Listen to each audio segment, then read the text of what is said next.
आभिराभिनवानन्दं भक्तसन्तापनाशकं मनः करोमि सततं श्रीमन्नटवरप्रियं लक्ष्मणसुत श्रीवल्लभराय स्मरणकर्ता दुष्कृतजाय कलजनतर्वा नहि अवर उपाय यज्ञ पुरुष हरिनाश्रुति गुणगाय श्री विठ्ठल सुखकारी नामे निष्पाप थाय नर नारी दुर्गति सकल निवारी प्रकट्या श्री ब्रजपति रास बिहारी अंगुष्ठ जोषकं भूभरसपोषकं स्वल्प संतोषकं कृष्णचंद्रं गोपिका जनमनोन्मोद संपादनं तदभिलषिताकृतौ विगततन्त्रम् वन्दे नन्दव्रजस्त्रीणां पादरेणुमभीक्ष्णशः यासां हरिकथोद्गीतं पुनाति भुवनत्रयम्।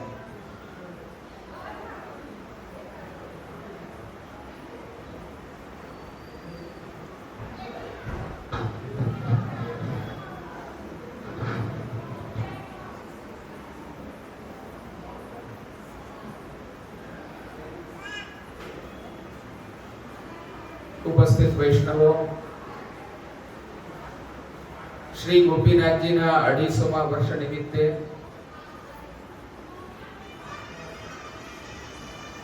શરદ પૂર્ણિમાથી આરંભ થયેલ આ ગોપીજનોના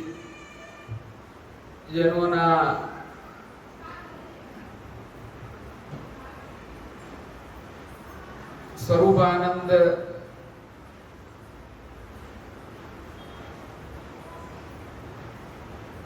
ભગવદ અનુભવ વિષયની અદ્ભુત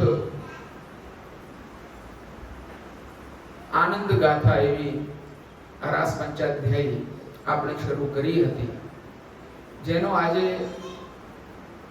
5મા સત્રનો ત્રીજો દિવસ છે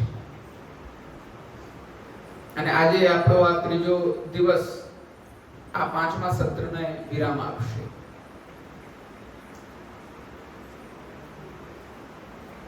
લઘુરાસનો પ્રસંગ ચાલી રહ્યો હતો. લઘુરાસની પૂર્વ ભૂમિકા એવી છે, આજે ઘણા વૈષ્ણવો નવા છે, પૂર્વ ભૂમિકા કહી દઉં કે જ્યારે ભગવાને સર્વપ્રથમ વેણુનો નાદ કર્યો, વેણુનાદ કર્યા પછી બધા ગોપીજનો ત્યાં ઉપસ્થિત થયા. ભગવાન એમને પાછા જવા માટે કહ્યું, ધર્મનો ઉપદેશ 10 શ્લોકથી આપ્યો. એનો 10 શ્લોકથી જવાબ ભગવાનને ગોપીજનોએ પ્રણય ગીત સ્વરૂપે આપ્યો અને પ્રણય ગીતમાં ગોપીજનોએ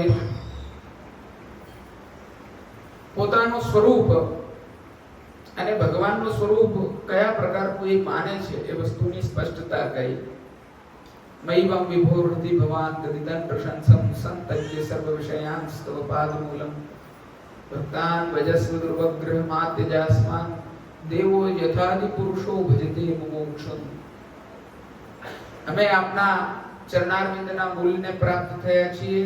સર્વ વિષયોનો, લૌકિક કામ ભાવનાઓનો ઇત્યાદિનો સારી રીતે ત્યાગ કરીને સારી રીતે અમે જાણીએ છીએ કે આપનું સ્વરૂપ શું છે ઇત્યાદિ બધી વાત આપણે પ્રણય ગીતમાં જોઈ હતી. તત્પશ્ચાત પ્રણય ગીત પછી ગોપીજનો એકદમ વિકલવિત થઈને દૈન્ય વચન કહીને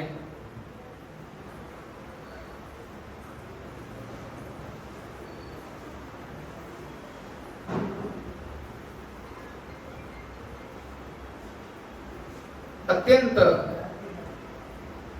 તાપયુક્ત થઈ જાય છે. ત્યારે ભગવાન એ દૈન્ય ભાવનાને જોઈને એમની સાથે લઘુરાસ કરે છે. લઘુરાસમાં બધા જ પ્રકારે આપણે જોયું કે 2 પ્રકારના શૃંગાર રસ છે. એક સંયોગાત્મક છે, એક વિપ્રયોગાત્મક છે.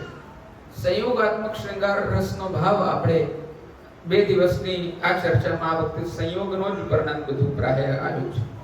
બધી જ પ્રકારના ગતિ કટાક્ષ આદિકથી પહેલા હાવ ભાવાદિકથી રમણ કર્યું છે. તત્પશ્ચાત ભગવાને સ્પર્શાદિકથી સ્વરૂપાનંદનું દાન આપ્યું છે. અને આ થતાની સાથે ગોપીજનોના હૃદયમાં ભગવાને જ પોતાની જ ઈચ્છાથી નિજ ઈચ્છાથી સૌભાગ મદ અને અભિમાન બંને પ્રગટ કર્યું. સૌભાગ મદ નો અર્થ છે કે સૌભાગ્યનું મદ, કે અમારા સમાન કોણ છે. નંદદાસજી કહે છે, ક્यों ન કરે અભિમાન કાન કુંવર जिनके वश. અમે કેમ અભિમાન ન કરીએ, અમારે વશ કાન કુંવર થઈ ગયા છે. જેને વશ સમગ્ર દુનિયા છે, સમગ્ર વિશ્વ જેને વશ થઈ ગયું છે, થયેલું હોય છે, જે પોતે સર્ગ લીલા પ્રગટ કરે છે, બ્રહ્માજીને પ્રગટ કરે છે, બ્રહ્માજીમાંથી વિસર્ગ લીલા પ્રગટ કરીને સંપૂર્ણ સૃષ્ટિ પ્રગટ કરે છે, સૃષ્ટિનો પાલનહાર છે અને સૃષ્ટિને પાછી પોતાની અંદર જ સમાહિત કરે છે, બ્રહ્મા રુદ્ર આદિ સહિત. એવા ભગવાન અમારે વશ થઈ ગયા છે, એવું ગોપીજનો ત્યાં વિચારે છે. એટલે સૌભાગ્ય સીમા જે છે તેની પરાકાષ્ઠા વિચારીને એ ગોપીજનો માનથી યુક્ત થઈ જાય છે, અભિમાનથી યુક્ત થઈ જાય છે. અમે ભગવાનને રમણ કરાવ્યું. આ પ્રકારની પરિસ્થિતિ કે જ્યાં સંયોગ અવસ્થામાં લિપ્ત આવેષ્ટિત આશ્લિષ્ટ અવસ્થામાં એમને સૌભાગ્યનું મદ થયું છે. અને ત્યાં જો કોઈ લૌકિક કામક પુરુષ હોય, જે કામ ક્રીડા આચરતો હોય, તો એ નિશ્ચિત રૂપે એ અવસ્થાને છોડીને ક્યાંય જાય નહીં. પરંતુ આ ભગવાન છે એટલે જ ભગવાનનું ભગવાન પણ સૂચિત કરવા માટે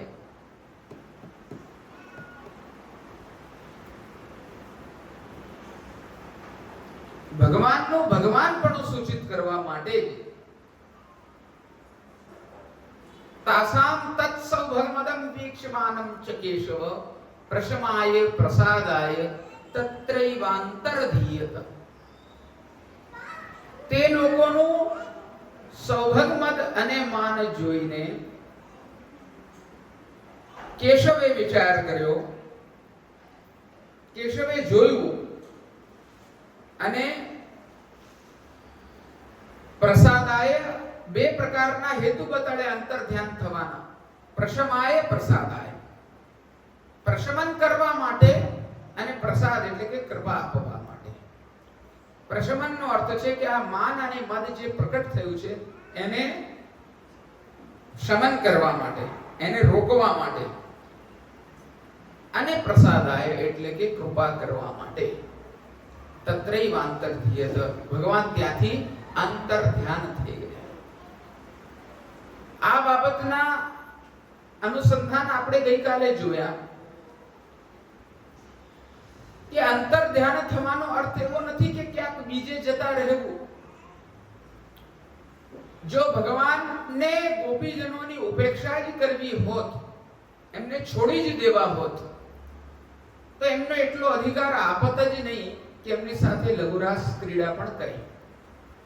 એમને વેણુનાદ કરીને બોલાવે, એમને ધર્મનો ઉપદેશ આપે, ધર્મના ઉપદેશ આપ્યા પછી પ્રણય ગીત સ્ફુરાયમાન કરે, પ્રણય ગીત સ્ફુરાયમાન કર્યા પછી પાછો એમની સાથે લઘુરાસનો ક્રમ કરે, અને લઘુરાસ કર્યા પછી પાછો અભિમાન પ્રકટ કરે.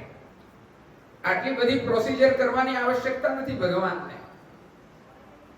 જો એક જીવ દૈવી હોત જ નહીં, પુષ્ટિના જીવો હોત જ નહીં, તેમની લાયકાત એટલી બનત જ નહીં. આ વસ્તુ એક સ્વાભાવિક છે.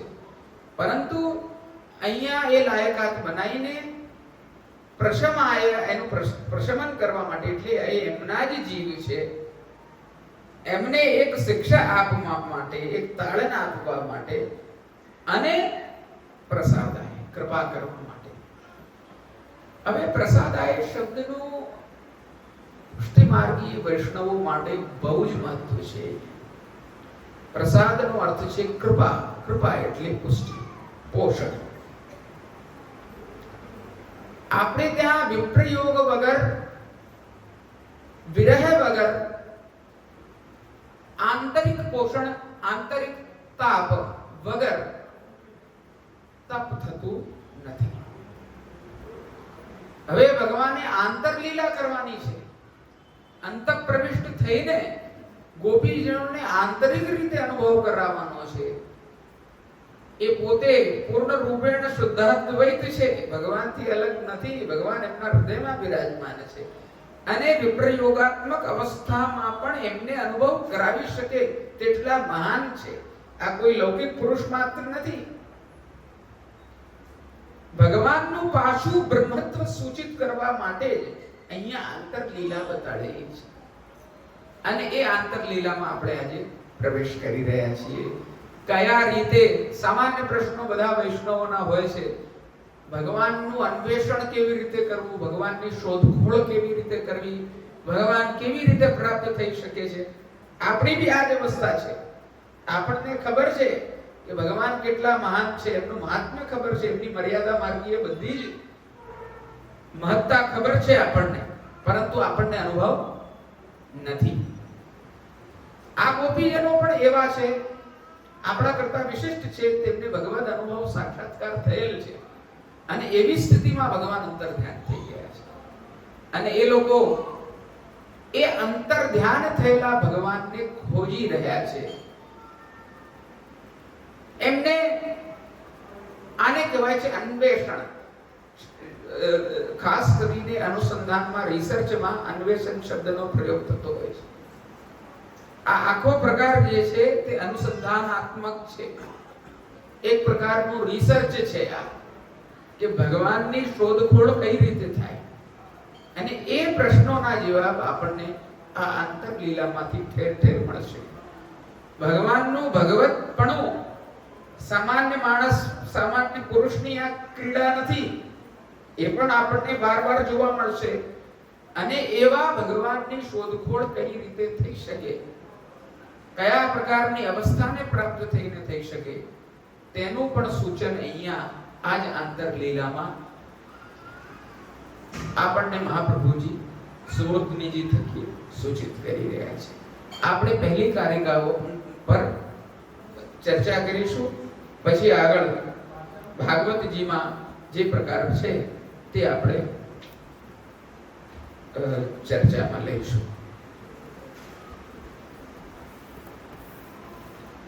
स्वानंद स्थापनार्थाय लीला भगवता कृता सबाह्यो जनितः पुष्टो यथांतर निवेशत निवेश निर्विशेष पुनः तदर्थम भगवतासुम लीला सहितो विषय. હવે અહીંયા કહી રહ્યા છે કે ગોપીજનોમાં સ્વરૂપાત્મક આનંદનું સ્થાપન કરવા માટે ભગવાને 26મા અધ્યાયમાં, એટલે આના પહેલાના અધ્યાયમાં રમણ કર્યું, સંયોગાત્મક રસદાન કર્યું ભગવાને. તે આનંદાત્મક રસ બહાર પ્રકટ થયો. તે આનંદ અંદર પુષ્ટ થઈને દેહ, ઇન્દ્રિયો વગેરેમાં ફરીને ફરીથી પ્રવેશ કરે તેટલા માટે ભગવાને ગોપીજનોમાં લીલા સહિત પ્રવેશ કર્યો. લીલા સહિત પ્રવેશ કર્યો નો અર્થ એમ છે તત્રૈવાંતરધીયત. આંતરધીયતનો અર્થ છે કે અંતરમાં પ્રવેશ કર્યો, અંતર ધ્યાન થયા.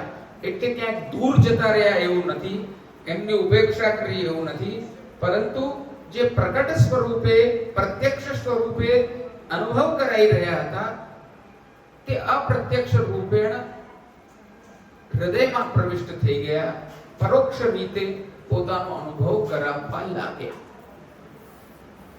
એટલે ભગવાને અંતઃ પ્રવેશ કર્યો તેવું અહીંયા સૂચન કરવામાં આવ્યું છે. આવો જ પ્રસંગ, આજ પ્રસંગની ટાંકણી में એક બહુ જ ચર્ચિત વર્લ્ડ રામાયણ કોન્ફરન્સ થઈ હતી. એમાં પુષ્ટિ માર્ગના પ્રતિનિધિત્વ તરીકે હું એમાં ગયો હતો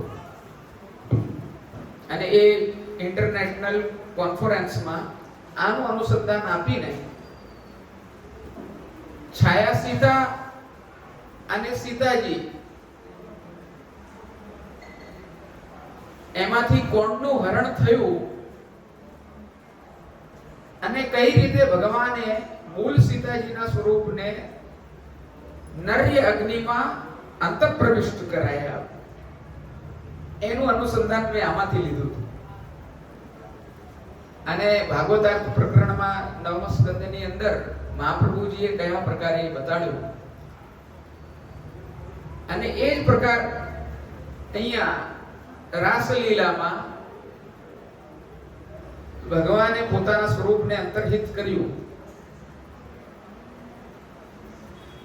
તે ઘણા વિદ્વાનોએ મારી સાથે ચર્ચા કરી અને પાછળથી આપણા જ સંપ્રદાયના ઘણા પૂજ્ય ગોસ્વામી બાલકોએ અને વિદ્વાનોએ એની ખૂબ સરાહના કરી હતી અને મારા પર એવી સુંદર કૃપા કરીને ટિપ્પણીઓ કરી હતી કે એ મને આજે પણ પ્રોત્સાહન આપે છે. આ જ અનુસંધાન હતું. એટલે કહેવાનો તાત્પર્ય કે અંતર્હિત થઈ જવાનો અર્થ એમ નથી કે ક્યાંક દૂર જતા રહેવું અથવા ઉપેક્ષિત થઈ જવું. અંતર્હિત થવાનો અર્થ છે કે ભગવાન આજે પણ આપણે કહીએ છીએ ભગવાન તો બધે છે, નથી કહેતા સામાન્ય રીતે તો બધે છે, તો પ્રગટ કેમ નથી થતા? તમને અનુભવ કેમ નથી કરાવતા? ભગવાનની કમી નથી. એ વૈષ્ણવો, ભગવાન પ્રગટ નથી આપણા સન્મુખ, એ ભગવાનની કમી નથી, એ આપણી કમી છે. અને આપણી કમી એ જ છે કે આપણી અંદર સૌભાગ્ય નથી, છતાંય મદ છે. આ લોકો તો તપ્ત પરિસ્થિતિના જીવો છે. પ્રણય ગીત જેવું ઋષિ મુનિઓને ગમે નથી તેવું ગાન કર્યું છે એમણે, છતાંય એમને અભિમાન પ્રગટ થઈ ગયો, મદ પ્રગટ થઈ ગયો ભગવદ ઈચ્છાથી. ભગવાને કરાયો કેમ કે એમને વિપ્રયોગનું મહત્વ શું છે તે પુષ્ટિ માર્ગીય જીવો માટે જ ખાસ આ આખો પ્રકરણ પ્રગટ કર્યો છે. આ વિપ્રયોગાત્મક પ્રકરણ ના હોય તોય રાસલીલાનું વર્ણન તો આવી જ રહ્યું છે.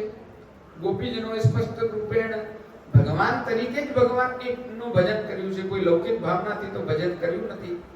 તો આ અન્વેષણ લીલા આદિની ક્યાં જરૂર છે ભાગવતમાં? એની જરૂરત પુષ્ટિ માર્ગીય જીવો માટે જ છે. હરિરાયજી આજ્ઞા કરે છે સદા વિરહ ભાવે ન ભાવાત્મા ભાગગામઈ શ્રી કૃષ્ણ હૃદય દેશસ્થ સ્વામીની નામ કૃપાને. આ વિરહ ભાવથી ભગવાન ભજવા યોગ્ય કેમ છે? સંયોગ અને વિપ્રયોગ બંને પરિસ્થિતિ ફલાત્મક છે, કિંતુ વિપ્રયોગનું મહત્વ વધારે એટલે છે કારણ કે સંયોગ અવસ્થામાં તો સૌભાગ્યમદ થવાનો પ્રશ્ન આઈને ઊભો થઈ શકે છે, એના ચાન્સ છે.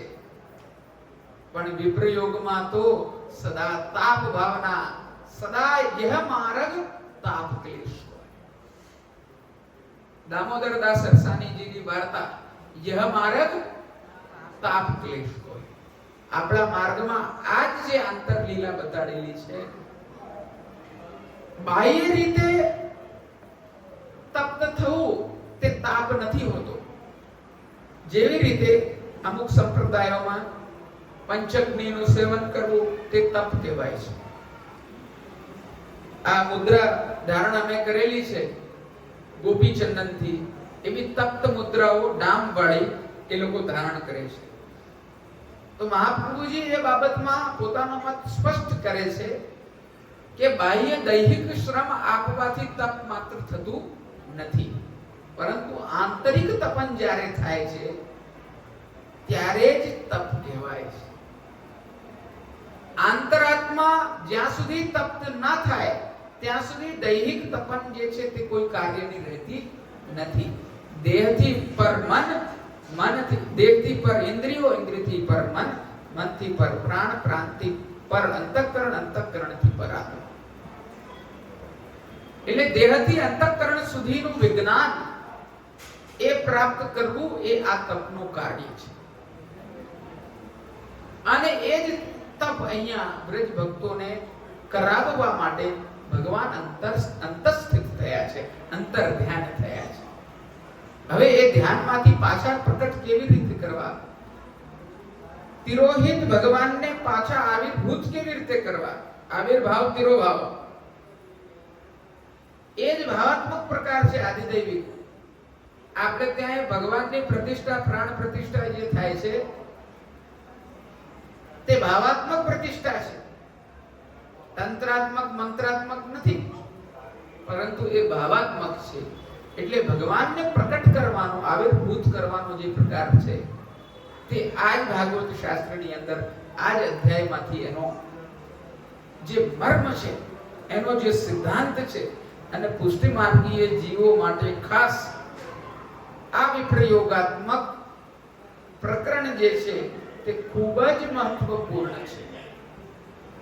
આપણે ભગવાનની સેવા પ્રત્યક્ષત્વેન જ કરીએ છીએ, જેવી રીતે આ પણ વિપ્રયોગાત્મક અવસ્થામાં ભગવાનને પ્રત્યક્ષ માની રહ્યા છે. પરિચર્યામ સદા કુર્યાત તદ્રૂપમ તત્ર ચ સ્થિતમ. તત્વાર્થ દીપ નિબંધમાં મહાપ્રભુજી આજ્ઞા કરે છે કે પરિચર્યા, સેવા સદા કરવી જોઈએ ભગવાનની. કેવી રીતે? તદ્રૂપમ તત્ર ચ સ્થિતમ. એ ભગવાનનું સ્વરૂપ સાક્ષાત તમારી સન્મુખ સ્થિત છે. આપણે ભગવાનને કોઈ સાધનાત્મક મૂર્તિ નથી માનતા, ભગવાનનું સ્વરૂપ માનીએ છીએ. સ્વરૂપ કહીએ છીએ ને કે નહીં? આપણે ત્યાં ભગવાનની મૂર્તિને આપણે શું કહીએ છીએ? સ્વરૂપ કહીએ છીએ ને. કેમ સ્વરૂપ? સ્વરૂપનો અર્થ છે તદ્રૂપમ તત્ર ચ સ્થિતમ. એ જ ભગવાન ત્યાં સામે સ્થિત છે. અને એ પ્રકાર એમને આવિર્ભૂત કરવાનો પ્રકાર હવે અહીંયા બતાડી રહ્યા છે. બધાને સમજણ પડે છે ને? બધાની મુખાકૃતિઓ જોઈને તો એવું લાગે છે કે પડે છે. બધા મુંડી તો હલાવે છે.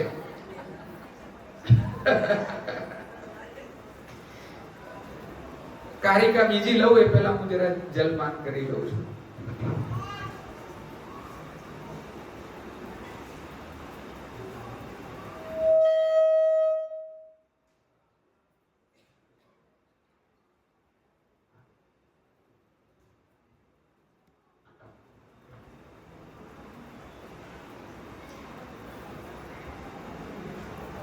चत्वारोत्र निरूप्यार्थाः रसासक्तिर् हरेर् क्रिया गर्भाभावश्च तत्रादौ निरूप्यन्ते क्रमात्रयः उद्देश्यतो लक्षणतः फलतश्च यथायथम्.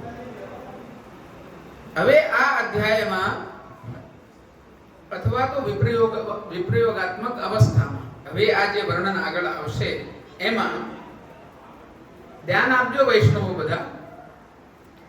અહીંયા ચાર વિષયોનું નિરૂપણ કરવામાં આવ્યું છે. ચાર વસ્તુઓ બતાડવામાં આવી છે. પહેલી વસ્તુ છે રસાસક્તિ. રસાસક્તિનો અર્થ છે રસ એટલે કે આનંદ, અને એ આનંદાત્મક ભગવાનના સ્વરૂપમાં આસક્તિ થવી. એટલે પહેલી વસ્તુ થઈ રસમાં આસક્તિ.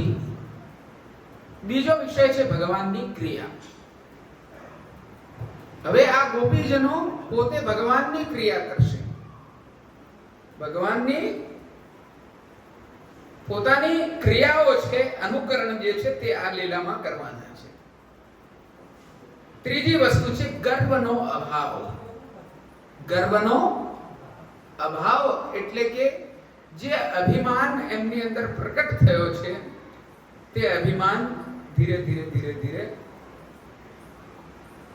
નષ્ટ થઈ જશે, એનો લોપ થઈ જશે, અભાવ થઈ જશે, રંચક પણ રહેશે નહીં. અને ચોથી વસ્તુ છે ભગવાનના ગુણોનું ગાન. જ્યારે ગર્વ નાશ થઈ જાય તો પછી શું કરવાનું આવે? ગુણગાન. અને એ ગુણગાન આ અધ્યાયના અંતમાં આવશે, અને આગલા અધ્યાયમાં, આના પછીના અધ્યાયમાં આખો અધ્યાય જ ગુણગાનનો છે. એને આપણે ગોપી ગીત સ્વરૂપે ગાઈએ છીએ. શું કહીએ છીએ? ગોપી ગીત. એટલે આ અધ્યાયમાં ચાર વસ્તુ થઈ: રસાસક્તિ, ભગવાનની ક્રિયાઓ કરવી, ગર્વનો અભાવ અને ગુણગાન. બરોબર? આ પૂર્વ ભૂમિકા મહાપ્રભુજી કારિકામાં બતાડી રહ્યા છે. હવે આગળ કહે છે સપ્તવિંશે તિરોધાનાત લીલાન્વેષણ તત્પરાઃ રસમ અંતર્ગતમ ચક્રુઃ ગોપિકા ઇતિ રૂપ્યતે. ભગવાન તિરોહિત થઈ જવાથી ગોપીજનો ભગવાનની લીલામાં તત્પર થયા અને શોધખોળ કરવા માટે, અન્વેષણ કરવા માટે પ્રવૃત્ત થયા. પછીથી તેમણે ગોપીજનોએ રસનો અનુભવ અંદર કર્યો. આંતરિક અવસ્થામાં, આંતરિક સ્થિતિમાં, આંતરિક પાત્રમાં એ રસનો અનુભવ કર્યો, એ ભગવાનનો અનુભવ કર્યો. એટલે તેમણે આંતરલીલા કરી. આ બાબત 27મા અધ્યાયની અંદર વર્ણન કરવામાં આવે છે. એટલે ભગવાન તિરોહિત થઈ ગયા. ભગવાનના તિરોભાવના લીધે પછીથી ગોપીજનો કે જેમનું ચિત્ત રસમાં આસક્ત થઈ ગયું હતું, તેમને પ્રથમ એકદમ ઘણો તાપ થયો. એ વસ્તુનું અહીંયા વર્ણન કરવામાં આવી રહ્યું છે. એ રસાસક્તિનું સૌથી પહેલા વર્ણન કરવામાં આવી રહ્યું છે. શ્રી શુક ઉવાચ, શુકદેવજી કહી રહ્યા છે, અંતર્હિતે ભગવતી સહસૈવ વ્રજાંગનાઃ અતપ્યંસ્તમ અચક્ષણાઃ કરિણ્ય ઇવ યુથપમ. આપણે ત્યાં ભાગવતજીમાં ભગવાનને છે ને હાથી ઘણી જગ્યાએ બતાવે છે, હાથી તરીકે. હવે જો વિપ્રયોગાત્મક અવસ્થામાં પણ હાથી તરીકે બતાડ્યા છે અહીંયા. અને સંયોગ અવસ્થા આવશે જ્યારે ભગવાન મહારાસ ક્રીડા કરશે, પછી શ્રાંત થશે અને જલ ક્રીડા કરશે, ત્યારે પણ જે છે 3 શ્લોકથી હાથી જેવા રમણનું વર્ણન આવશે ભગવાનનું. કહેવાનો તાત્પર્ય એવો, આપણા કીર્તનોમાં પણ આવત નંદ બાબા કો હાથી, ભુજા વિશાલ કમલ દલ લોચન સંકર્ષણ કો સાથી. ગજ કેલીનું વર્ણન, હાથની સાથેની ક્રીડાઓનું વર્ણન તમે જોશો એટલા કીર્તનોમાં મળશે. પ્યારી તું હેરી ગજગામિની, મનમોહન તો હી પેરી જે છાણ સકલ સબ બ્રજ ભામિની. वृंदावन में क्रीडत जैसे कुंजर संग करनी, राधे तू अतही रंग भरी.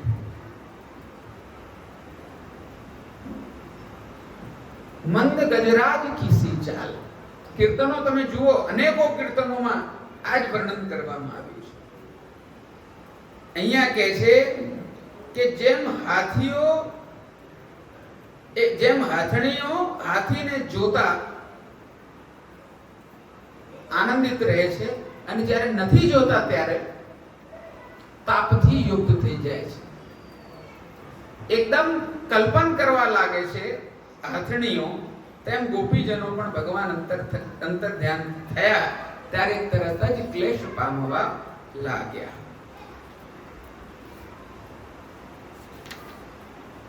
હવે અહીંયા 6 ગુણો ઉપર ઐશ્વર્ય ભોગવતા એવા ભગવાનને ગોપીજનોના હૃદયમાં પ્રવેશ કર્યો.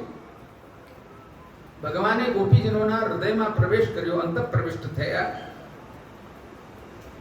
ત્યાં સુધી ગોપીજનોને ભગવાનનું પોતાના હૃદયમાં અનુસંધાન ન હતું. એ તો સ્વાભાવિક વાત છે, કેમ કે બાહ્ય પ્રકટ ભગવાનના એ દર્શન કરી રહ્યા હતા, તો અંતઃસ્ફૂર્ત ભગવાન બિરાજમાન હોય એવી સ્વાભાવિક વૃત્તિ રહે નહીં વિચારવાની. સમજાય છે? આપણે પણ એવું જ હોય છે ને, સામે કોઈ વસ્તુ હોય તો એની વેલ્યુ ના હોય લૌકિકમાં પણ, પછી એ વસ્તુ ના હોય ત્યારે એની વેલ્યુ થાય. જો લૌકિકમાં એવું હોય તો આ તો સાક્ષાત ભગવાન છે. આનો અનુભવ જેમને કર્યો હોય, એ પરમરસ જેમણે પ્રાપ્ત કર્યું હોય અને એનાથી એ વંચિત થઈ જાય, તો એમની પરિસ્થિતિ તો નિશ્ચિત રૂપેણ તપ્ત થાય અને થાય. એ પરિસ્થિતિ આ છે. એટલે એનું અનુસંધાન કરવાની તક પણ એમને નથી ને. સ્વાભાવિક વાત છે, જે વસ્તુ પ્રકટ છે તો એને શોધવાની જરૂર પડે બી નહીં. તો એ શોધ કરાવવા માટે ભગવાને આ લીલા કરી છે, અંતર ધ્યાન થવાની. એટલે સહસા એકદમ જ એ તાપ પામવા લાગ્યા. ગોપીજનોએ પોતાના હૃદયમાં ભગવાનનો વિચાર એકદમ ન કર્યો, તેનું કારણ એમ કહી રહ્યા છે હવે એનો ખુલાસો મહાપ્રભુજી કરી રહ્યા છે કે કેમ ના થયું. તો સુખદેવજી અહીંયા ગોપીજનો માટે શબ્દ વાપરે છે વ્રજાંગના. વ્રજાંગના ક્યાંની અંગના? વ્રજની. વ્રજની સ્ત્રીઓ છે. એટલે કહેવાનો અર્થ ગોપીજનો વ્રજની સ્ત્રીઓ હતી અને વ્રજની સ્ત્રીઓને મન તો ભગવાનનું બહાર પ્રકટ થયેલું સ્વરૂપ જ મુખ્ય હતું. એટલે પોતાના હૃદયમાં બિરાજતા પ્રભુનો વિચાર એકદમ આવી શકે નહીં. જે એમની જોડે રમે છે, જે એમની જોડે માખણ ચોરી કરવા આવે છે, દાન માનની ક્રીડાઓ કરી રહ્યા છે, વ્રતચર્યા કરી રહ્યા છે, ગોવર્ધન ધારણ કરી રહ્યા છે, બધી જ પ્રકારની લીલા સહસા સહજ રીતે જે કરી રહ્યા છે, એ સન્મુખ ન હોય અને અંતઃપ્રવિષ્ટ હોય, એનું ચિંતન કરવાનું હોય એવો મોકો અત્યાર સુધી આવીને પડ્યો જ નથી. એટલે આ બ્રજાંગના છે, બ્રજની લીલાઓનો અનુભવ કરનારા બ્રજ ભક્તો છે. ગોપીજનોને તાપ થયો તેનું કારણ તમચક્ષાણા, તેમને ભગવાનને ન જોતા. ગોપીજનોમાં કામરૂપી તાપ સહજ સ્થિતિ કરીને રહેલો છે અને તે ભગવાનના દર્શન સ્પર્શ ઇત્યાદિથી શાંત થાય છે. પરંતુ પહેલા ભગવાનના જે બહાર દર્શન થતા હતા તે ગોપીજનોને દર્શન ન થયા ત્યારે જે તાપ થાય તે તો યોગ્ય જ છે, સ્વાભાવિક વાત છે. એટલે અહીંયા કહેવાનો તાત્પર્ય એવો આવ્યો કે ગોપીજનોને ભગવાનનો સ્પર્શ જ મુખ્ય છે એ દર્શાવવા માટે કરિણ્ય ઈવ, કરિણીની જેમ, આથણીઓની જેમ એવો શબ્દ વાપર્યો છે. ત્યાં સ્પર્શની મુખ્યતા બતાડી. કરિણીને જે પ્રકારે સ્પર્શની મુખ્યતા છે તે રીતે જ આમને પણ અહીંયા ગોપીજનોને પણ અહીંયા સ્પર્શની મુખ્યતા લાગી. સૌભાગ્યનું મત પ્રકટ થયેલું હતું અને ત્યાં સહસા ભગવાન અંદર ધ્યાન થઈ ગયા. એટલે સ્પર્શનું મહત્વ ત્યાં વધી ગયું અને લઘુરાસની ચેષ્ટા ભગવાને કરી હતી એટલે કે સ્પર્શાદિકનું મહત્વ વધે. સ્વાભાવિક વાત છે ને, સમજાય છે ને બધાને? એટલે સ્પર્શનું મહત્વ અહીંયા છે. સ્પર્શ કરેલા ભગવાન હતા. માત્ર ચિંતન કર્યું, સ્મરણ કર્યું, દર્શન માત્ર આપ્યા, હાવ ભાવાદિક ગતિ સ્મિત આદિ પ્રેક્ષણ આદિ કર્યું એટલું જ માત્ર નહીં, ભગવાને બાહુનું પ્રસાર કરવું, પરિનમન કરવું આદિ બધી જ જે કોઈ પણ ચેષ્ટાઓ સ્પર્શાત્મક હતી તે પણ લઘુરાસમાં કરી છે. તો અહીંયા મહાપ્રભુજી હવે વાત્સ્યાયન મુનિને ટાંકી રહ્યા છે. રતિમ ગજરા ગજ એવ જાનાતિ ઇતિ વાત્સ્યાયન. હવે વાત્સ્યાયન મુનિને ટાંકીને કામશાસ્ત્રમાંથી મહાપ્રભુજી આજ્ઞા કરી રહ્યા છે કે અહીંયા હાથી અને હાથણીનું ઉદાહરણ કેમ આપ્યું છે ભાગવતજીમાં સુખદેવજી મહારાજે. તો અહીંયા કહી રહ્યા છે મહાપ્રભુજી વાત્સ્યાયન મુનિને ટાંકીને કે રતિ તો ગજ જ જાણે છે. વાત્સ્યાયન મુનિનું વાક્ય છે કે રતિ જે છે ક્રીડા કરવી, સુરત ક્રીડા કરવી, રતિની ક્રીડા કરવી એ તો ગજ જાણે છે. એમાં ગજને શ્રેષ્ઠ બતાડ્યો છે. અને સ્પર્શાદિકનું મહત્વ બતાડવા માટે પણ અહીંયા પાછા વાત્સ્યાયન મુનિને ટાંક્યા છે અને આજ્ઞા કરે છે રત્યામ વિમર્દે ગજા. રતિમાં જે છે તે વિમર્દન કરવાનું કાર્ય એ ગજનું છે. ગજ જેવું હોવું જોઈએ. એટલે સ્પષ્ટ રૂપેણ અહીંયા જેવી રીતે હાથણીઓ સિંહના ડરથી ગજ વગર વિચલિત થઈ જાય છે એવી રીતે જ એમને કાલ દેખાવા માંડે છે. એવી રીતે જ અહીંયા કહી રહ્યા છે ગોપીજનો ભગવાનને જોતા નથી ત્યારે તેઓ એકલા પડી જવાથી ભગવાનના અવતારનો સમય સમાપ્ત થઈ ગયો છે એમ જાણીને ભયભીત બની જાય છે અને ક્લેશ કરવા માંડે છે. અર્થાત સિંહને લીધે જેમ હાથણીઓ એકલી પડી જવાથી બીએ છે તેમ ગોપીજનો એકલી પડી જવાથી ભગવાનના અવતારના સમાપ્તિના કાલથી બીએ છે. જ્યારે ગોપીજનોના તાપે તેમની અંદર પ્રવેશ કરવાની ઈચ્છા કરી, એટલામાં ભગવાન લીલા ગોપીજનોની અંદર પ્રવેશ કરીને તાપ દૂર કરી પોતે જ જાતે પ્રકટ થઈ. સુખદેવજી ગત્યાનુરાગ ઇત્યાદિ શ્લોકમાં કહે છે. હવે ભગવાન અંદર પહેલા શ્લોકમાં એમ બતાડ્યું કે ભગવાન જતા રહ્યા એટલે એમને તાલાવેલી થઈ. હવે સૌથી પહેલા ભગવાન અંદર સ્ફૂર્ત થયા એનું વર્ણન હવે આગળ આવી રહ્યું છે. ભગવાને અંદર જ પ્રવેશ કરેલો છે, એમ બીજે ગયા.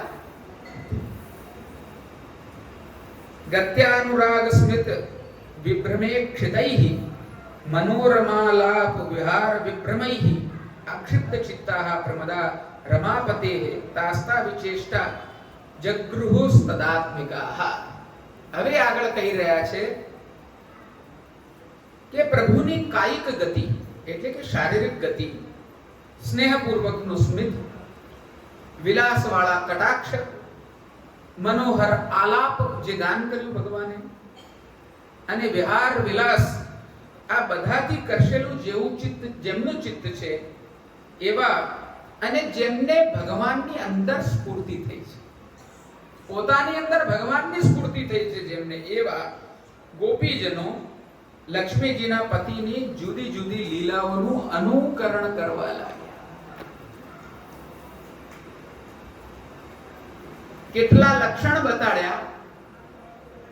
આવું આવું કરનારા આ પ્રકારની વસ્તુ જેમના હૃદયમાં સ્ફૂર્ત થઈ છે, જેમની અંદર ભગવાન પોતે અનુભવ કરાઈ રહ્યા છે, એ ભગવાનનું અનુકરણ કરવા લાગ્યા. જો વૈષ્ણવ ભાગવતજીનો રસ ખરેખરમાં આ છે, જ્યાં પ્રત્યેક શબ્દનું અક્ષર અક્ષરનું મહાત્મ્ય છે અને અક્ષર અક્ષરની અંદર રસ છે. આ જ ભાગવતજી છે. અને એ સુબોધ આપણે જે રીતે બેસીને અત્યારે ચર્ચા કરી રહ્યા છીએ તે રીતે જ આપણે પ્રાપ્ત કરી શકીએ એમ છે. હું તો માનું છું ગોપીનાથ દાદાની મહત કૃપા છે. વારંવાર કહી રહ્યો છું કે એમના 250મા વર્ષ નિમિત્તે એમના જ સ્થાન પર, એમની જ તપોભૂમિમાં, એમની જ કૃપાથી, એમની જ પ્રેરણાથી આપણે આ વિષય લઈને બેઠા છીએ. નહીં તો આટલો ગહન અને તલસ્પર્શી વિષય ગ્રહણ કરવો, એમાં બધાને રુચિ થવી, અને રુચિ એવી થવી કે આ સંખ્યામાં તમે બધા વૈષ્ણવ અહીંયા છો, અમે બોલી રહ્યા છીએ, તમે હાવભાવક દિકથી એનું ફીડબેક પણ આપી રહ્યા છો. કહેવાનો તાત્પર્ય તમને આનંદ આવી રહ્યો છે. લોકોની એક ખોટી માન્યતા છે કે આ બધા બહુ ભારી વિષય છે. સુબોધનીજી, ઓહો સુબોધનીજી, બરોબર છે, સમજવા કઠિન છે. એ મહાપ્રભુજીની કૃપા વગર સમજણ પડે એવું છે પણ નહીં, બધાને ગમે પણ નથી. પણ આ કૃપાના સ્થાન પર જો આપણે બિરાજમાન હોઈએ બધા, તો નિશ્ચિત રૂપે દૈન્ય ભાવનાથી આપણે રહીએ તો આપણા પર કૃપા થાય જ છે અને થઈ રહી છે. હવે આ અનુકરણ લીલા છે, આનું આપણે ત્યાં ખૂબ મહત્વ છે. વૈષ્ણવ, તમે જોયું હશે આપણે ત્યાં મનોરથ થતા હોય છે. મનોરથ જુઓ છો તમે બધા, દર્શન કરો છો, જે પ્રાચીન ઠેકાણા છે આપણા, તેમાં મનોરથનો સિદ્ધાંત અહીંયાથી પ્રકટ થાય છે. અહીંયા આ જે ગોપીજનો છે, કૃષ્ણ વિરહની પરમ ઉત્કૃષ્ટતાના અનુસંધાનમાં, અન્વેષણમાં, શોધખોળમાં માયેરી શ્યામા શ્યામ શ્યામ રટત શ્યામા શ્યામ ભઈ,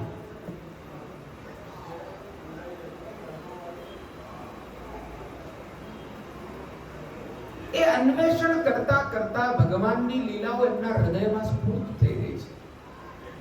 ભગવાનનું પહેલા અનુસંધાન આવ્યું, પછી ભગવાનની સમસ્ત લીલા સામગ્રીનું અનુસંધાન એ અંતઃકરણમાં આવશે.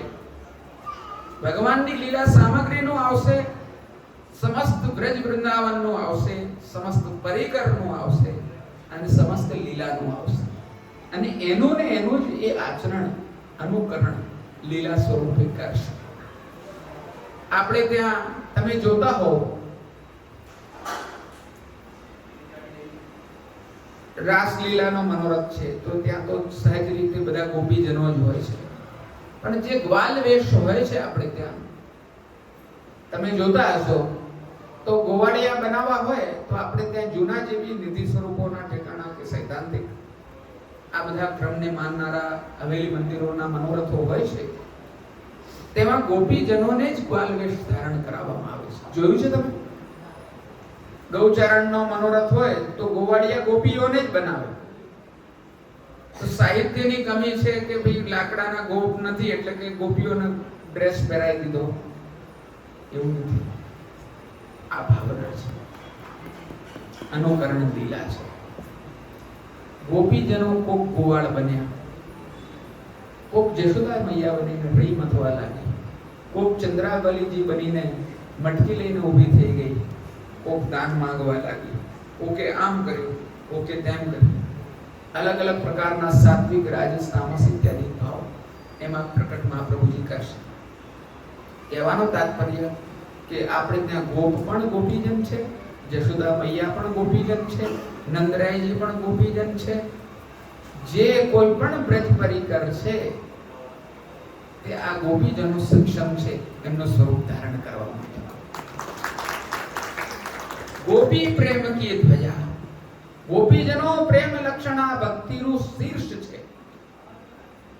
ગોપીજનોની ભાવના હૃદયમાં આવી એટલે આ બધી જ ભાવના આપણા હૃદયમાં આવી. એટલે દયારામજી ધોળમાં કહે છે અહમ ભાવ પુંભાવ નોછાવર કરી. અહમ ભાવ અને પુંભાવ. પુંભાવનો અર્થ છે કે પુરુષાત્મક ભાવ, ભોગવવાની વિચારણાનો ભાવ જે છે. સ્ત્રી પણ ભોગવવાનું વિચારે તો એ પુરુષ ભાવ છે એની અંદર. તો જ્યાં સમર્પણની ભાવના ઉત્કૃષ્ટ કોટીની પ્રકટ થાય ગોપીજનો જેવી, ત્યાં જ જે છે તે આ અનુકરણ લીલા પ્રકટ થાય છે.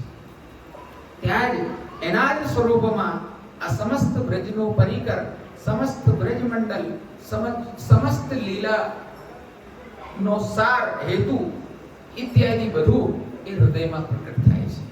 ત્યારે આપણે કહી શકીએ છીએ કે આપણા હૃદયમાં જે છે તે ઠાકોરજી બિરાજમાન છે. ઠાકોરજી પરિકર વગર, લીલા વગર, બ્રજમંડળ વગર બિરાજમાન રહેતા નથી. એટલે આપણે ત્યાં આ બધા જ જળ ચેતનાત્મક જે ભાવ છે, જ્ઞાન વિજ્ઞાનાત્મક ભાવ છે, આ બધા જ ભાવનું ઐક્ય રસત્વ થઈ જવું અને એ શ્રી કૃષ્ણમાં, એ ઠાકોરજીમાં માત્ર એક અનન્ય ભાવ થઈ જવો, એ જ પુષ્ટિ માર્ગીય વૈષ્ણવના હૃદયમાં ભાવ હોવો આવશ્યક છે. અને એનો સિદ્ધાંત આ પ્રકટ થઈ રહ્યો છે. કઈ કઈ વસ્તુ અહીંયા પ્રકટ બતાડી છે તો કીધું ગોપીજનો ભગવાનના કાયિક, વાચિક અને માનસિક વ્યાપારોથી વશ થઈ ગયેલા હતા.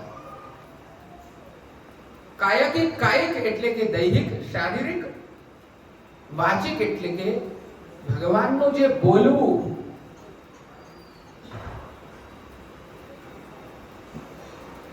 અને માનસિક એટલે કે મનસા, ભગવાનની મનસા જાણી લેવી. આ બધાથી, આ બધા જ વ્યાપાર એટલે કે અરસપરસનો વ્યવહાર. વ્યાપાર એટલે ધંધો નહીં, અરસપરસનો વ્યવહાર, જેને આપણે કહીએ છીએ અન્યોન્ય વ્યવહાર, એનાથી વશ થઈ ગયેલા હતા. અને તેથી ભગવત ભાવ પ્રાપ્ત કરીને ભગવાનની જુદી જુદી કાયિક, વાચિક અને માનસિક ક્રિયાઓ કરવા લાગ્યા. પોતે જ ભગવાન થઈને ભગવાનની લીલા કરવા લાગ્યા. ગત્યા, સૌથી પહેલા કીધું ગતિ એ કાયિક ચેષ્ટાનું નિરૂપણ છે. ગતિ શું છે? એ કાયિક ચેષ્ટા છે. એમાં માનસિક ચેષ્ટા તો આવે નહીં કે વાચિક ચેષ્ટા તો આવે નહીં ગતિમાં. એટલે સૌથી પહેલા કીધું ગતિ. હવે ઇન્દ્રિયો અને મનની ક્રિયા બતાડવી હોય તો કીધું અનુરાગ, ગત્યાનુરાગ, ગતિ અને અનુરાગ. અનુરાગ દ્વારા મનની અને ઇન્દ્રિયોની ચેષ્ટા બતાડે. અનુરાગ ક્યાં થાય? શરીર પર થાય, મન પર થાય ને, એટલે અનુરાગ. હવે અહીંયા મહાપ્રભુજી આજ્ઞા કરે છે, અનુરાગ એટલે કે માનસ સ્નેહ.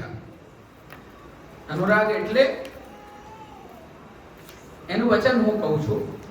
અનુરાગ સ્નેહો માનસ તત્પૂર્વકમ સ્થિતમ સ્મિતમ તસ્ય વિલાસ. અહીંયા મહાપ્રભુજી આજ્ઞા કરી રહ્યા છે કે અનુરાગ એટલે માનસ સ્નેહ. માનસ એટલે મનથી પ્રકટ થયેલો સ્નેહ, એનું નામ અનુરાગ છે.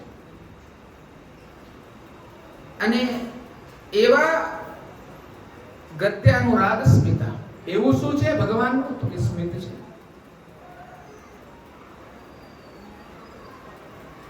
ભગવાનના સ્મિત માત્રથી અનુરાગ થઈ જાય છે. એટલે એવા સ્મિતનું વિલાસ, સ્મિત દ્વારા થયેલો વિલાસ. એટલે ભગવાનના ભજનમાં રહેલી નિષ્ઠાનો ત્યાગ કરાવનાર છે. કહેવાનો અર્થ, તે સ્મિત માયા રૂપ છે, તેથી તે ભક્તોનો ભગવાનમાં ભજન ભાવ જે રહેલો છે તેનો ત્યાગ કરાવે છે અને ગોપીજન જેવા ભક્તોને પ્રમાદ ભાવ ઉત્પન્ન કરીને માન વગેરેનો ભાવ ઉત્પન્ન કરે છે. એ સ્મિતથી જ એમને એવું લાગે છે કે અમે કંઈક છીએ. જો આ પ્રમાણે ન માનીએ તો રસાનુભવ રૂપી જ્ઞાન જ પ્રકટ થાય. અથવા તો જો ભગવાન સ્મિત કર્યા વગર ઈક્ષણ કરે તો ભગવાનનું ઈક્ષણ જ્ઞાન રૂપી હોવાથી ગોપીજનોમાં જ્ઞાન જ ઉત્પન્ન કરે. કહેવાનો તાત્પર્ય કે જો એમાં અનુરાગ ન હોય સ્મિતમાં, તો એ માત્ર જ્ઞાનાત્મક થઈ જાય, સ્નેહાત્મક તો રહે નહીં. સમજાય છે ને બધાને? તેથી ભગવાનના સ્મિતથી, મંદ હાસ્યથી ગોપીજનોનો જરાક વિમોહિત થયા. કેમ કે પૂર્વમાં ઉદાર હાસ્યની વાત આવી હતી. આપણે કદાચ ધ્યાન હોય તો તમને ગઈકાલે જ આપણે ચર્ચામાં લીધી. ઉદાર હાસ છે જેમનું, ઉદાર ચેષ્ટા છે જેમની, આ બધી વાત કરી હતી ને, એટલે એ વાત આવી ગઈ છે. એટલે ગોપીજનોને ન હતું કેવલ બહારનું અનુસંધાન કે ન હતું કેવલ અંદરનું અનુસંધાન, અર્થાત ગોપીજનોની કેવલ ભગવદ ધર્મમાં નિષ્ઠા ન હતી, તેમજ કેવલ ભગવદ સ્વરૂપમાં નિષ્ઠા નથી, પરંતુ હૃદયમાં સ્ફુરેલા ભગવાનમાં અને તેમના ધર્મોમાં ગોપીજનોની નિષ્ઠા હતી. હૃદયમાં સ્ફુરેલા ભગવાનમાં અને એ ભગવદ ધર્મોમાં એમની નિષ્ઠા હતી. આ બધા ભગવદ ધર્મ છે. ગતિ થયું, સ્મિત થયું, અનુરાગ થયું, પ્રેક્ષણ થયું, વિચરણ થયું, એમનું વિલાસ થયું, આ બધા ભગવદ ધર્મો છે. એમાં એમનું મન અટકી ગયેલું હતું.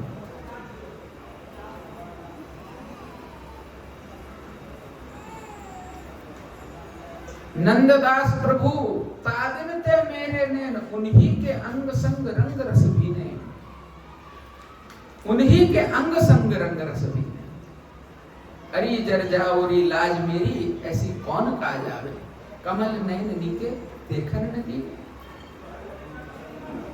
अरे जर जाओरी लाज मेरी ऐसी कौन काज आवे, जो कमल नयन नीके देखन नदी ने दर्शन नदी थता।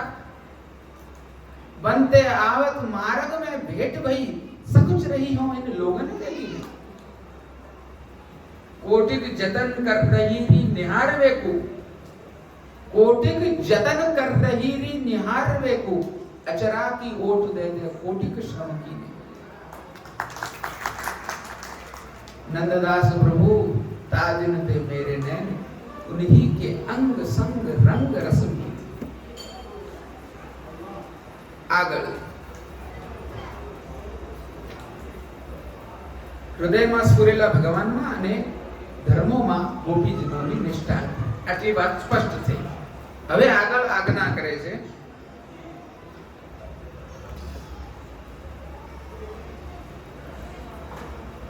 અનુરાગ પૂર્વક જે સ્મિત તે અનુરાગ સ્મિત. વિભ્રમ એટલે કે આળસ નાખીને વળવું વગેરે વિલાસ. અનુરાગ સ્મિત વાળો વિભ્રમ, અનુરાગ સ્મિત વિભ્રમ વાળા ઈક્ષણ. વિભ્રમેક્ષિતૈ. હવે આ અલગ અલગ પ્રકારથી અર્થ કરી રહ્યા છે. ભાગવતજીમાં ગતિ, અનુરાગ સ્મિત, વિભ્રમ અને ઈક્ષણ આ બધું લખેલું છે. હવે આના અલગ અલગ પ્રકારથી અર્થ થાય. ગતિ અનુરાગ વાળું સ્મિત, ગતિ અનુરાગ વાળું સ્મિત જે છે તેનો વિભ્રમ એવું કરાવનાર ઈક્ષણ, એવી દૃષ્ટિ ઇત્યાદિ અર્થ અલગ અલગ પ્રકારથી બતાડી રહ્યા છે મહાપ્રભુ. એ બધાનો અર્થ કરીશું તો આપણે પાછા 3 સત્ર આના થઈ જશે. હું છે જેટલું યુક્ત અધિકારથી યુક્ત લાગતું હોય તેટલું જ અહીંયા વિશ્લેષણ કરવા માંગુ છું. એનાથી વિશેષ અધિકારથી વધારે જવું તે મને યુક્ત લાગતું નથી. એટલે હું આને જે છે તે સંક્ષેપમાં પરંતુ રસપ્રદ રીતે અને યોગ્ય સિદ્ધાંતનું જેમાં કર્ષણ હોય તેવા મુદ્દાઓને આપ લોકોની સન્મુખ રજૂ કરી રહ્યો છું. ભગવાને પોતાની વાણીથી પણ ગોપીજનોને વિમોહક કર્યો. હવે કાયિક આવી ગયું, માનસિક આવી ગયું, હવે વાચિક. વાચિક એટલે કે વાણીથી. ભગવાને પોતાની વાણીની ક્રિયાથી ગોપીજનોને વિમોહક કર્યો. એમ મનોરમાલાપ, મનોરમ આલાપ, આલાપ એટલે કે ગાન કરવું. ગાન વાણીથી થાય છે ને.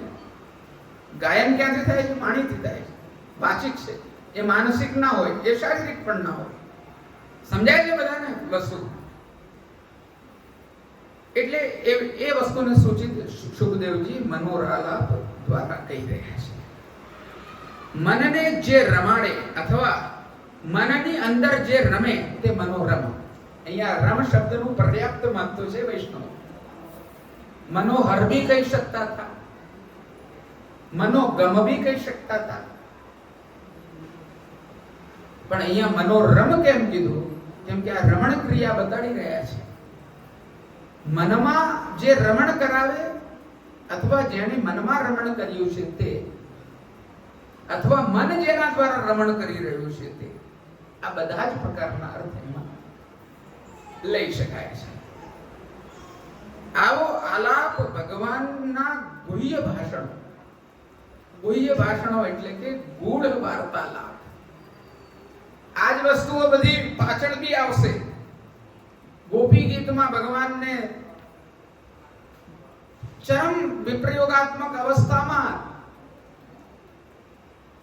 ભગવાનને ટેર કરતા કરતા ગોપીજનો કહેશે, રહસી સંવિદમ રુચ્છયોદય પ્રહસિતાનનમ પ્રેમ વીક્ષણમ. એ આગળ આવશે બધું. એ જ વસ્તુ આ છે. રહસી સંવિદ, રહસ્ય વચનો, ગૂઢ વાર્તાલાપો. જેવી રીતે કોઈ પ્રિયા અને પ્રિયતમના પ્રેમ પત્રો કેવા હોય? ગૂઢ હોય, રહસ્યાત્મક હોય, બીજાને એ પ્રકટ થયેલું ન હોય. આજકાલ મેસેન્જર સિસ્ટમ છે.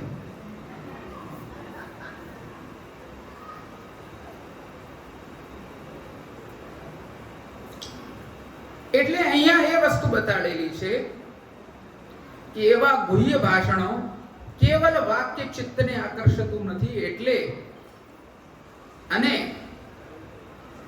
તું અમારી પ્રાણ પ્રિયા છું ઇત્યાદિ વાક્યોના પ્રામાણ્યનો નિર્ણય સ્ત્રીઓને આગળ બીજે પ્રકારે થતો નથી. એટલે શરૂઆતમાં જ મનોરમ પદ વગેરે વડે ફળનું નિરૂપણ કરવામાં આવ્યું છે.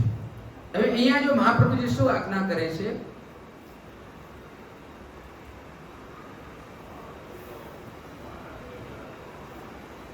ભગવતો ગુહ્ય ભાષણાની કેવલ વાક્યસ્ય चित्ताक्षेपकत्वं न भविष्यति इति प्रमाण्य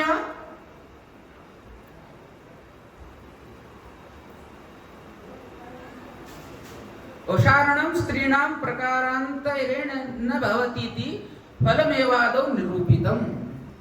महाप्रभुजी અહીંયા સ્પષ્ટ રૂપેણ આજ્ઞા કરે છે કે જે એ અમારું પ્રિયત્વ તમને છે એ વસ્તુ સૂચિત કરવા માટે જે આલાપ કરેલો છે તેના દ્વારા જ એ વસ્તુનું પ્રામાણ્ય અભિસૂચિત કરેલું છે. આપણે ત્યાં વેણુનો નાદ ઠાકોરજીએ કર્યો.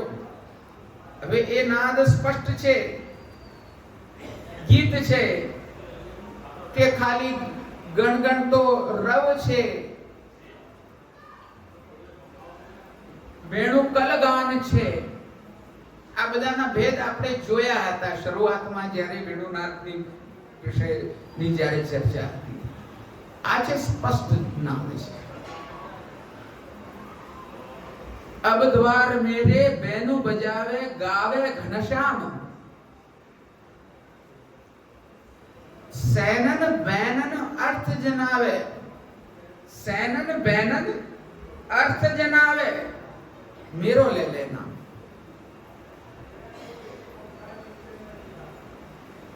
सैन એટલે કે સંજ્ઞા દ્વારા, સંકેત દ્વારા સ્પષ્ટ અર્થ બતાડી રહ્યો છે આ વેણુનો નાદ. શું કહેવા માંગે છે અને કોણને કહેવા માંગે છે. ત્યાં કીધું મેરો લે લેના, મારું નામ લઈને આ વેણુ પુકારી રહી છે. આ આહ્વાન મારા નામનું નિમંત્રણ છે. આ કોઈ માત્ર ગણગણતો કલકલતો અવાજ નથી. આ સ્પષ્ટ રૂપેણ મને જ બોલાઈ રહ્યો છે.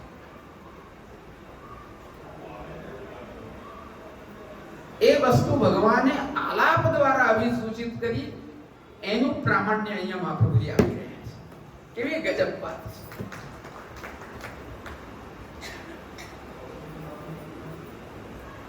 આલાપ દ્વારા અભિસૂચિત થવું કે આ પત્ર મારા માટે છે. યદ્યપિ જેવી રીતે એક વિવિધ પ્રકારના વાણીના ભેદ સાહિત્ય શાસ્ત્રમાં બતાડેલા છે કે એક અભિધા વાણી હોય. અભિધાનો અર્થ છે કે સીધે સીધું કેવું. જેવી રીતે કોઈ મૂર્ખ આવ્યો હોય તો કહીએ કે મૂર્ખ છે. પછી લક્ષણા વાણી હોય, આવ ગધેડા જેવો છે, એને લક્ષણ બતાડી દીધું ગધેડા સાથે. અને ત્રીજી વાણી હોય વ્યંજના વાણી, વ્યંગ વાણી. કોઈની એન્ટ્રી થાય મૂર્ખની,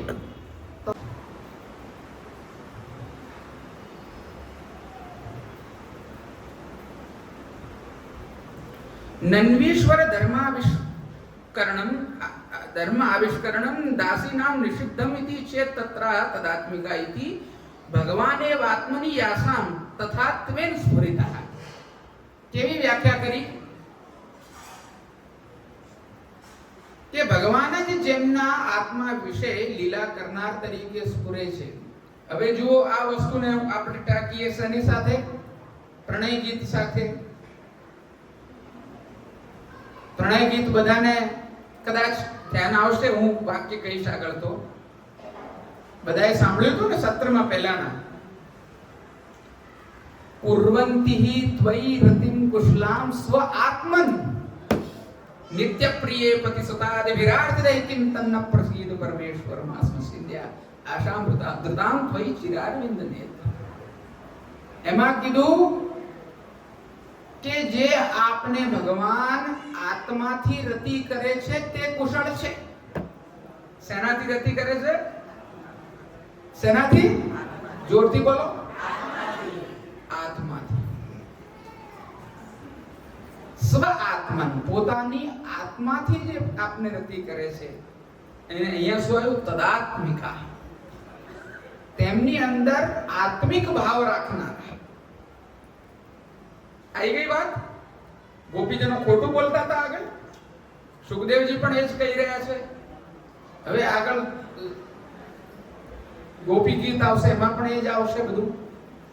કહેવાનો તાત્પર્ય, આમનો સંબંધ ભગવાન સાથે કોઈ દૈહિક માત્ર સંબંધ નથી, માનસિક માત્ર નથી, પ્રાણિક માત્ર નથી, અંતઃકરણાત્મક પણ નથી, કિંતુ આત્મિક સંબંધ છે.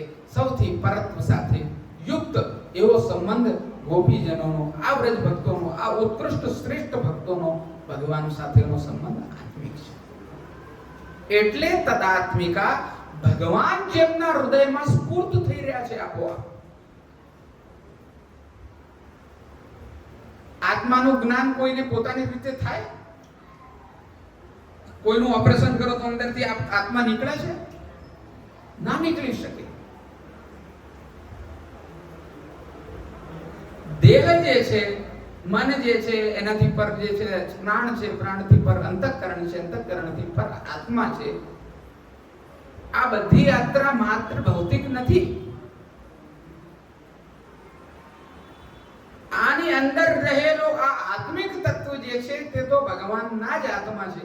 કારણ કે આ ભગવાનનો જ અંશ છે, ભગવાનનું જ સ્વરૂપ છે સાક્ષાત.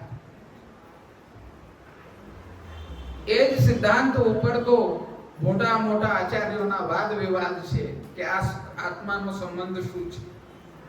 શંકરાચાર્યજીનો કંઈક મત છે, બીજા આચાર્યોનો કંઈક મત છે, અને મહાપ્રભુજીનો આ શુદ્ધાદ્વૈત મત છે કે આ જીવ જે છે તે ભગવાનનો જ અંશ છે, ભગવાનનું જ સ્વરૂપ છે, પરંતુ એ અંશાત્મક રૂપેણ છે,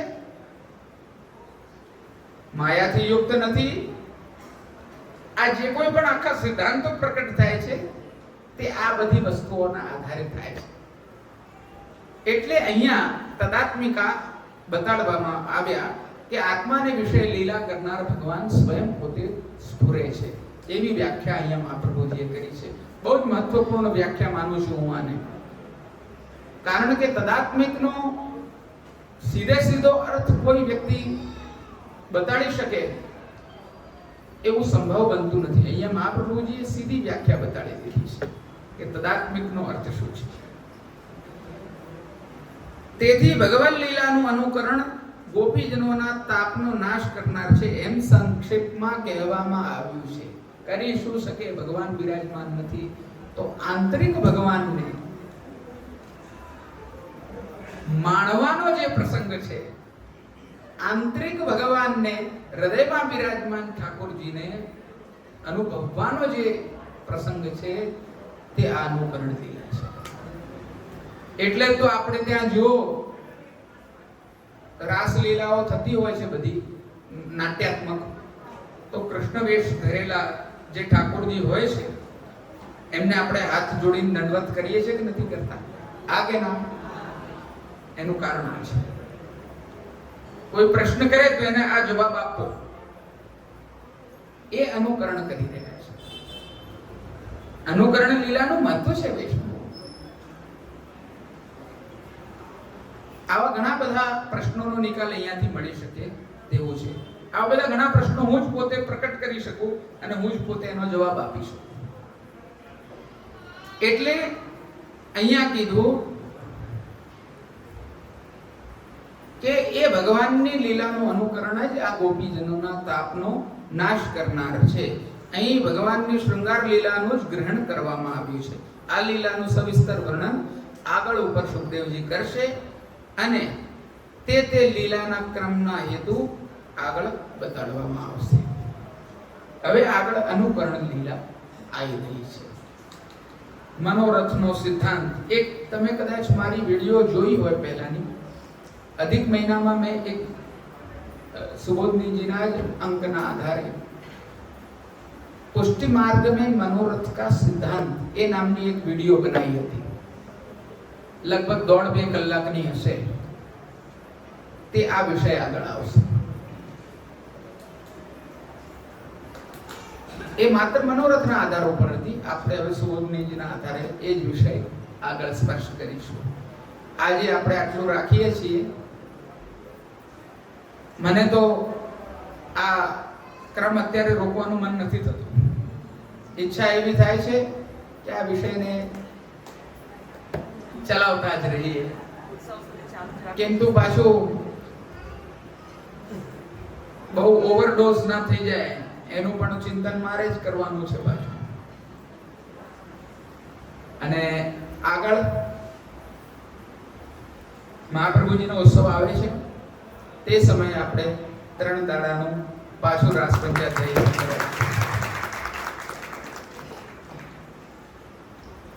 મહાપ્રભુજીના ઉત્સવના 3 દિવસ પહેલા આ ક્રમ કરીશું. ચોથે દિવસે મહાપ્રભુજીનો ઉત્સવ, સવારે તિલકાદિકનો જે ક્રમ છે તે, અને આપ બધા વૈષ્ણવોને મારો પરમ આગ્રહ છે, પરમ વિશેષ આગ્રહ છે કે સાંજે મહાપ્રભુજીની શોભાયાત્રા છે, તે શોભાયાત્રામાં આપ સર્વે સંમેલિત થઈ ગયો. આપણે 5 વાગ્યાનો સમય રાખ્યો છે, ઠંડક જરા થઈ જાય બપોરની, એ પછી બધા કાર્યકર્તાઓ અડધો કલાક વહેલા પરિશ્રમિત થાય અને બાકી બધા વૈષ્ણવો 5 વાગે અહીંયા એકત્રિત થઈ જાય, જેથી કરીને સમયમાં આપણે વધારે વાર ન થાય. 3 દાડા પહેલા આપણે રાસ પંચાધ્યાયનો આનંદ લઈશું, બધાઈ ગાનનો આનંદ લઈશું. ઠાકોરજીનો ટકોરો છે ને, અમારા મસુદલાલજી મહારાજ, દાદાજી મહારાજ એવી આજ્ઞા કરતા, રણછોડલાલજી દાદાજીના વચનામૃતમાં છે કે ટકોરો પડે એટલે ભગવાનની સાક્ષી છે.